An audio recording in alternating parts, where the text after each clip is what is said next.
welcome back. So, you will remember, we are doing Clemenza's Meatballs from The Godfather. Before the break, we were sauteing some onions and garlic. Look, we ain't even burnt them. No, we haven't. And we were frying off some meatballs and some sausage. I haven't touched them. And we're going to put this together now. So, what we're going to do is we're going to put the sausage into here. Now, I did promise you in the last video. Yeah, this is keep camera on, camera on here, but I will keep talking. So I did promise you in the last video sort of discussion about the kind of etymology, if you like, of this dish. So I don't think this etymology is where it started from, babes. Carry on. I don't think that this is a genuine Italian dish. And I think this is actually an Italian American dish. I had my suspicions. I'm going to come back to that in a bit.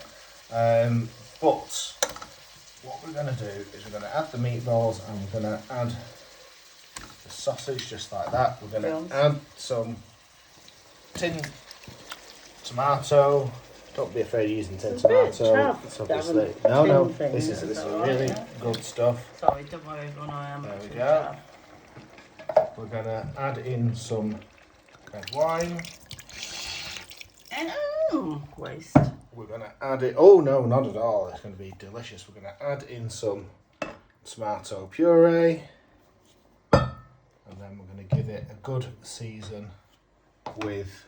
Is this? Oh yeah, black pepper, huh? Pepper and salt. Now, what time are we on? We're on 1:49.